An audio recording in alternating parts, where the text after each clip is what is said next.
Again, I'd like to remind everybody that your mics should stay muted, please. And likewise, the camera, it should stay off. If anybody does accidentally unmute their mic, I will respectfully mute you again, mashallah. If anybody does have a question about anything, then you can write it in the chat, and inshallah, if I get a chance to look at it, I will, inshallah. Barakallahu bikum. Let's make our intentions sincerely for the sake of Allah tabaraka wa ta'ala. This night might be the night of Al-Qadr, because we know that the night of Al-Qadr can fall on any night of Ramadan. So let's make our sincere intentions for the sake of Allah tabaraka wa ta'ala.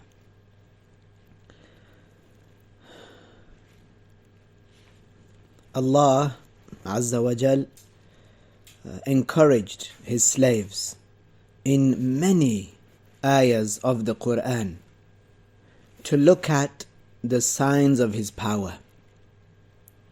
Allah revealed in the Quran in Surah Al-A'raf as an example, أَوَلَمْ يَنْظُرُوا فِي مَلَكُوتِ السَّمَاوَاتِ وَالْأَرْضِ وَمَا خَلَقَ اللَّهُ مِنْ شَيْءٍ. أَوَلَمْ يَنْظُرُوا means that do the creations, do the humans not reflect? Do they not look in a way of deduction? Do they not look into the signs of the power of Allah and seek to deduce that all of these tremendous signs have a beginning, and hence they must have a creator? أَوَلَمْ يَنْظُرُوا فِي مَلَكُوتِ السَّمَاوَاتِ وَالْأَرْضِ.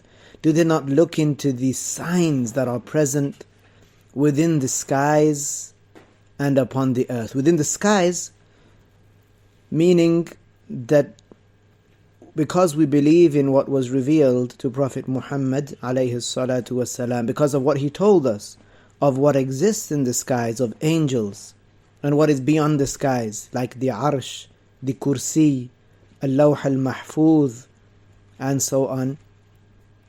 Because of this, do the people not look into the skies and ponder about these signs, great, tremendous signs of the power of Allah, and upon the earth?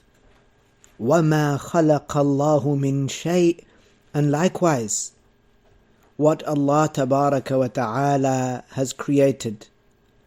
وَمَا خَلَقَ اللَّهُ مِنْ شَيْءٍ, meaning everything that is a shay', everything that is a thing, everything that is attributed with existence, do the humans not look at it? Whatever that may be. It could be something as small as an ant and as big as a mountain. هَذَا يُطْلَقُ عَلَيْهِ شَيْءٍ. It is correct to say shay' about it, a thing. وَمَا خَلَقَ اللَّهُ مِنْ شَيْءٍ. Do people not look into any shay', anything, and ponder about how it is a great sign, even if it's very small, how it is a great sign of the power of Allah? Allah revealed in the Quran, أَوَلَمْ يَنْظُرُوا فِي مَلَكُوتِ السَّمَاوَاتِ وَالْأَرْضِ وَمَا خَلَقَ اللَّهُ مِنْ شَيْءٍ وَأَنْ عَسَىٰ أَنْ يَكُونَ قَدْ اقْتَرَبَ أَجَلُهُمْ فَبِأَيِّ حَدِيثٍ بَعْدَهُ يُؤْمِنُونَ. The signs of the power of Allah. We are encouraged to look and to reflect, to ponder about the signs of the power of Allah. Many people nowadays, they are distracted from, for example, looking at the moon and looking at it in a reflective way. Many people are distracted from looking at things in nature that Allah created. Many people are distracted by phones, distracted by family problems, distracted by computers, distracted by technology as a whole. But somebody who ponders, as Allah mentioned. أَوَلَمْ يَنْظُرُوا فِي مَلَكُوتِ السَّمَاوَاتِ وَالْأَرْضِ. Do they not look deeply into these things? It could be something as simple as a door handle. And considering the mechanisms within a door handle, it could be something as simple as a stone. But then again, it depends. What do you mean by simple? Is a stone something simple? Allah Ta'ala brings things from non-existence into existence, meaning out of nothing. This is a great sign of the power of Allah. The one who thinks about these signs of the power of Allah and realizes that all of these signs of the power of Allah, they were initiated. They were created. They were given a beginning. Allah made them begin. Allah made them start. Allah is the originator. Allah Tabaraka wa Ta'ala created these things. And when a person realizes that all of these signs of the power of Allah have a beginning, they realize that all of these things therefore are in need. Because who gave them that beginning? They couldn't have given themselves that beginning. So they must be in need of one that gave them that beginning, and that is Allah Tabaraka wa Ta'ala, the one who is attributed exclusively with His eternal and everlasting attributes in a unique way. Allah is unique because there is nothing like Him.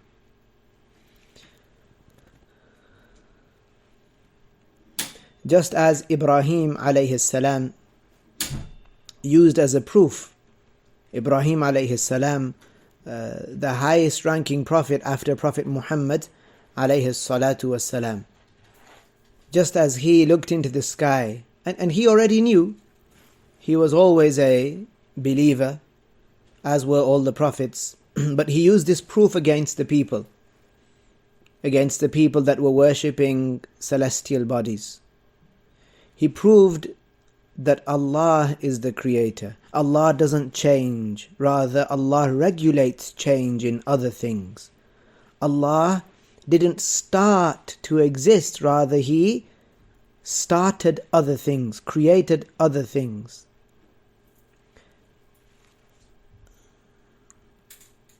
This is why Ibrahim alayhi salam said, as Allah revealed in the Quran, إِنِّي وَجَّهْتُ وَجْهِيَ لِلَّذِي فَطَرَ السَّمَاوَاتِ وَالْأَرْضَ حَنِيفًا وَمَا أَنَا مِنَ الْمُشْرِكِينَ.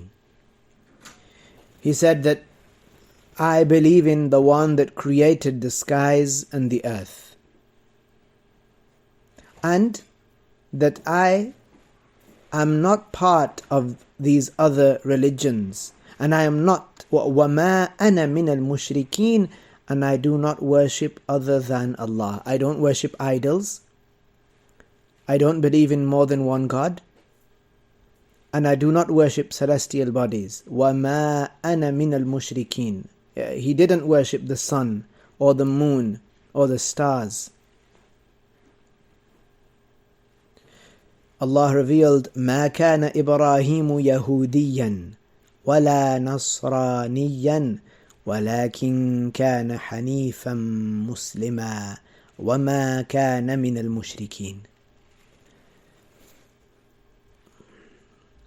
Subhanallah, many of the non-Muslims do not think about these matters. Many people are distracted, so they would not realize, they would not even think about this matter, that the creator of the universe is not like it. It's impossible that the creator of the universe would be like the universe. This means that the non-Muslims, mostly, they don't think about the upper realm, the skies, and how they must have had a beginning. Otherwise, it reaches an intellectual impossibility. It reaches the false theory of infinite regression. And they don't think about the lower realm, which is the earth. the upper realm and the lower realm both show us very clearly that Allah is attributed with godhood and that He is not like the creation. So when Allah revealed, أَوَلَمْ يَنْظُرُوا فِي مَلَكُوتِ السَّمَاوَاتِ وَالْأَرْضِ, do they not ponder, do they not look into the great signs that Allah created in the heavens and the earth? This is a reprimand, tawbih. This is a reprimand for the kuffar, because they don't think about these things. They don't think about makhluqatillah, the creations of Allah, such that then they would deduce that Allah exists and that He is powerful and that He is knowledgeable and He is eternally wise. He has eternal wisdom, tabaraka wa ta'ala, meaning that Allah puts everything in its rightful place. Allah does no wrong. Allah tabaraka wa ta'ala does what He wills. So they don't think, and therefore they do not reach these correct conclusions. They don't reach the conclusion that no one deserves to be worshipped except Allah. They don't reach this conclusion.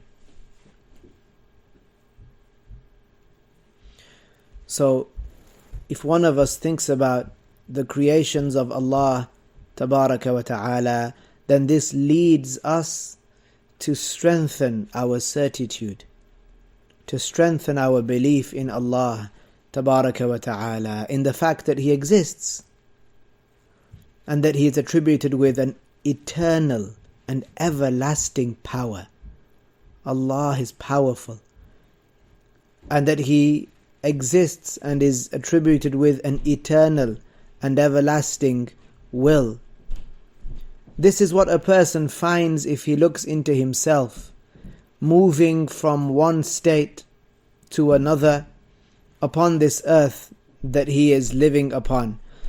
And if he looks at this in this meticulous way, in a detailed way, he ponders, he takes some time for himself, then يَزْدَادُ يَقِينًا بِوُجُودِ اللَّهِ, then his already confirmed certainty, it becomes stronger and stronger and stronger in that Allah tabaraka wa ta'ala not only exists, but exists not like the creation exists.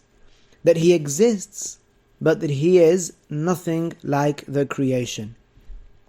Because had Allah been like us, had Allah been, for example, in a place, and we know He's free of place, had Allah been in a place, had Allah been bound by time or to time, had Allah been a color or a texture and so on, then He wouldn't have created these things. The one that is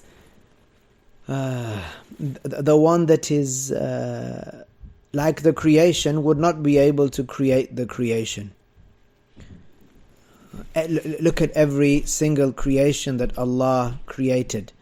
It has a specific shape. Allah created the things that you can grasp with your hand.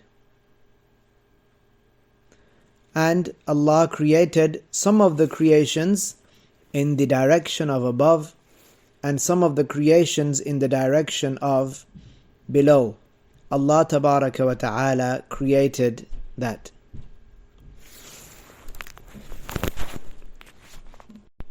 Allah tabaraka wa ta'ala created the things that we can grasp with our hand, created the things that are in the direction of above, created the things that are in the direction of below, in the earth, for example. Allah created them all. So whoever thinks about the creations of Allah knows that the creator of this universe is not going to be something that you can grasp with the hand, and is not going to be something that you cannot grasp with the hand. Something you can grasp with the hand is like a human being. Like a human being. You can hold a human being. And something that you cannot grasp with the hand, but still it is limited. But still it is occupied but it is in a space, or it is in a place, then both of these things, Allah is free of them. Why is that? Why is it that we say Allah is not like something you can grasp, like a human, and not like something that you cannot grasp but is limited? Why? Because Allah Tabaraka wa Ta'ala is not limited. Allah Ta'ala is not restricted. You look at light, for example.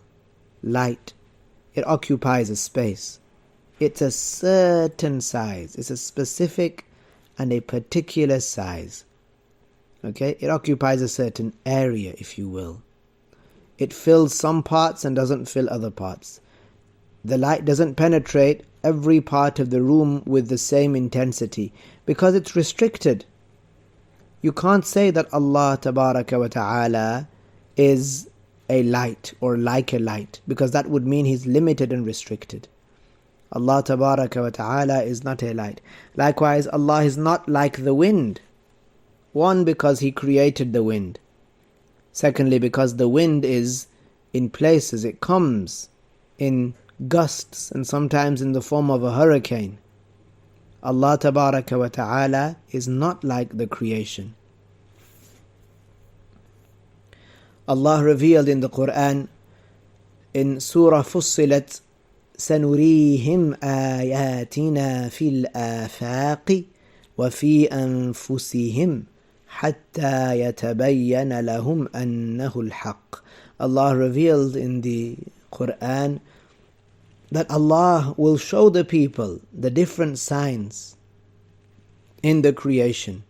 And even within themselves, even within the people themselves, Allah has created great signs of His power. Great signs of His power.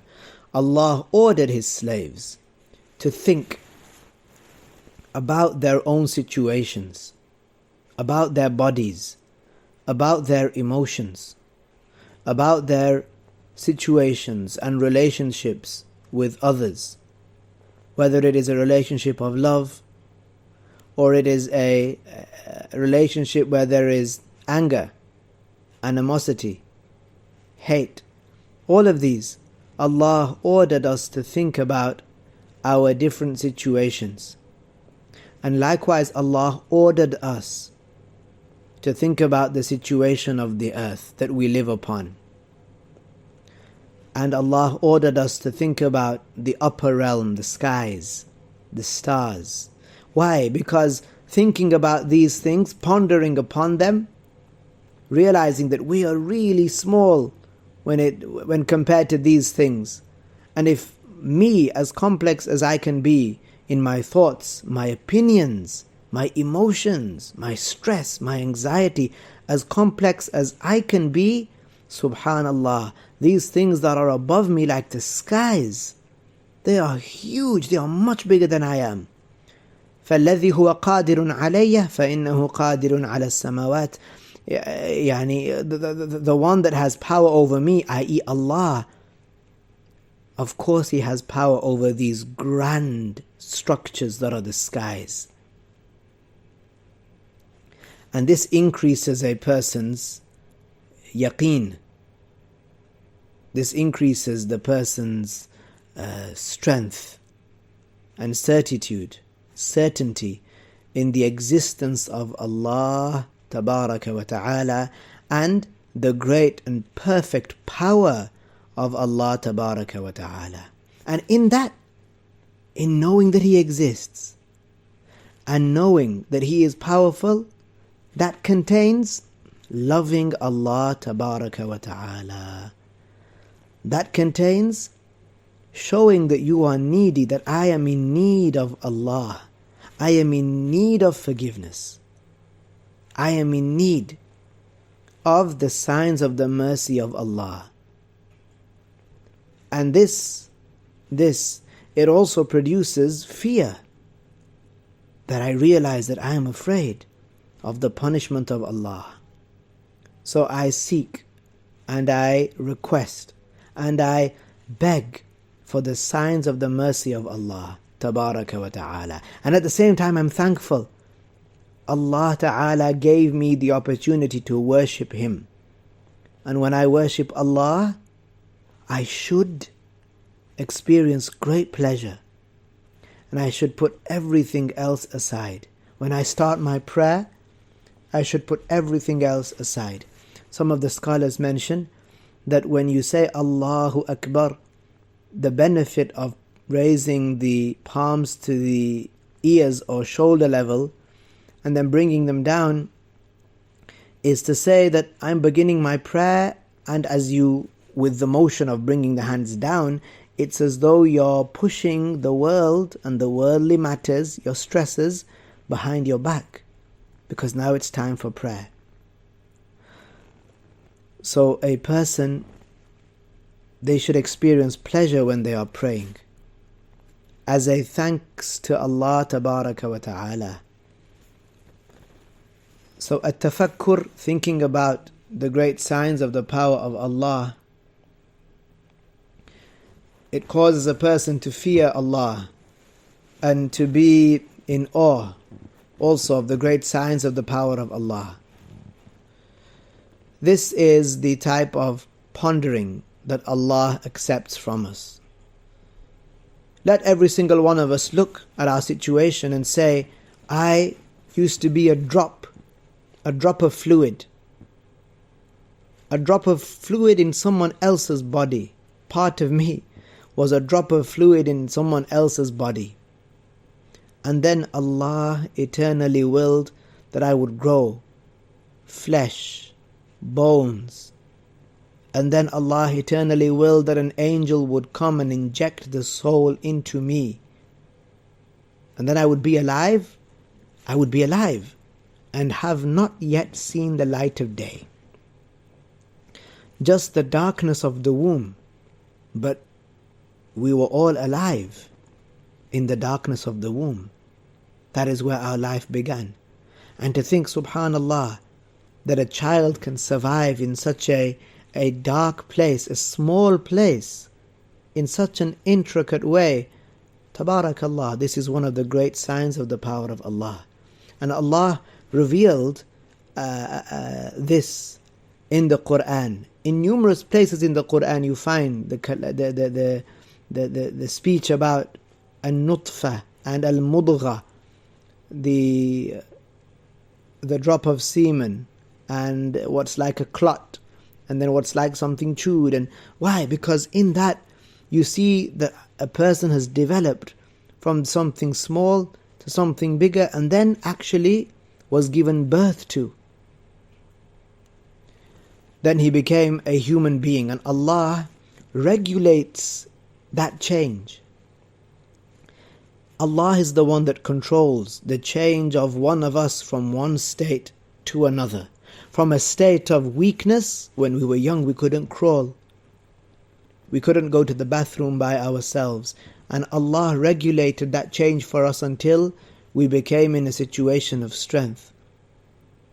And then once more we become in a situation of weakness where we need help. Isn't it that the human being, when he first is born, he cannot speak and he doesn't know anything. He doesn't, one of us doesn't walk, one of us doesn't differentiate between what is good for us and bad for us. If we see a flame, if a small child sees a flame, they would want to go near it and touch it. They don't know what's good for them, they don't know what's bad for them. And it is Allah Tabaraka wa Ta'ala who regulates within us this change, and we develop from a situation of weakness to a situation of strength after we had been weak. Allah creates that within us. Allah creates the energy within us. And then this very energy, this strength, if we use it for what is good, in what benefits us after death and in the grave, then such a person has been successful in this life. However, if a person uses this strength and this energy to disobey Allah Tabaraka wa Ta'ala, then such a person surely did not understand this life, or they did, but they did not implement. And this is someone who is not considered intelligent, someone who doesn't think about the consequences of what they do, someone who doesn't think about the consequences of what they're going to do, or they do think about it but they ignore them even though they know they are coming. Like someone who has a picnic in the middle of the motorway, someone who has a picnic in the middle of the road. They know the bus is coming, they know the truck is coming, but they decide to do it anyway. This person is not considered an intelligent person. Let a person think about the 5 functional senses: hearing, sight, smell, taste, and touch. Let a person look at how Allah gave this person the ability to speak, at first just making sounds, and then speaking actual letters, forming words, sentences, speaking a language by using the tongue, using the lips, using the teeth. Look how Allah Ta'ala created for us food that we eat and what we drink also. They both go down the same entrance. They both go the same way. They enter the body the same way, tabarakallah. Food and drink, something that is runny, is wet, and something that is solid. They both go down the same way. And then they come out differently. They come out through 2 different exits. One comes out solid and the other comes out in the form of urine. And they have different attributes. They have different smells. Look at the heart which beats. Then there are arteries that take blood away from the heart.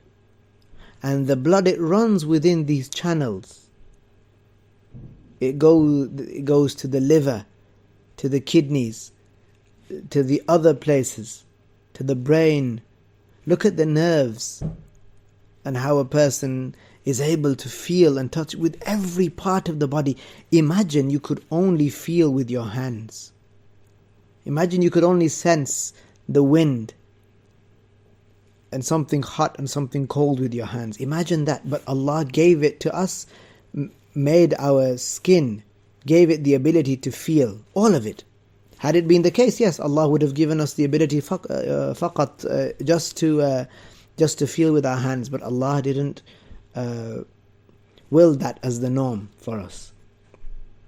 Think about that. The great sign of the power of Allah. Hair even. Think about emotions such as happiness, sadness, heat, and things being cold, things being moist and things being dry. All of these opposites, the creation of opposites is a great sign of the power of Allah. A great sign of the perfect power of Allah, because Allah can create opposites. And all of these things that I mentioned, they have different colors, they have different shapes, they have different sizes. Birds, for example, they have different shapes, sizes and colors. They have different sounds. Some of them, you see that they fly in the sky. And they fly for a long time. They travel from country to country. Tabarakallah. One of them is in front and the rest of them follow. And then they land safely. Look at the bee. It flies in the mountains sometimes, in the valleys, on the plains, and it eats from the flowers. And then from its belly, what comes out? A liquid that has different colors. مختلف ألوانه فيه شفاء للناس. It has different colors, and in it there is a shifa for the people. In it there is a cure for the people. So let a person think about what Allah has created as the animals, horses, camels, cows, what Allah has facilitated for us to use in our daily lives. And also then the opposite, the things that are dangerous, the lions, tigers, the things that attack with their claws. And Allah also created the insects, those that can harm people. He created the seas and He created the rivers. Within the seas He created fish. There are different shapes and sizes, different colors. Allah Ta'ala created plants. He created vegetables, fruits with different colors again, different shapes, different sizes, and different tastes. These things that we're so used to now. Red onions, and for example, tomatoes. Also oranges, apples, bananas. Allah created all of these. Let a person think about all of these things, about the sky sometimes, how it's day and it's bright, and how sometimes it's dark, as though a blanket has been cast over it. Suddenly it becomes dark. And all of these things, they are in an orderly fashion, behaving, because Allah willed for them to behave that way. The sun and the moon are swimming in an orbit that Allah eternally willed for them. Thinking about the creations once in a lifetime at least, our Shaykh said, is fard. It is an obligation. It is an obligation to think about the creations like this, in this way, to ponder upon them, to reflect upon them once in a lifetime at least, is an obligation. And we'll stop here today, insha'Allah ta'ala. Walhamdulillah, was-salatu-was-salamu ala Muhammadir Rasulillah sallallahu alayhi wa sallam. Just a note, when the lesson finishes, then I think some of you haven't realized that you have to actually actively leave, otherwise you stay in the group. It's not just by me leaving that the whole conversation, the whole chat, if you will, ends. So you actively have to leave the conversation. Okay, just in case, it might be that you're on here and then your mic's open and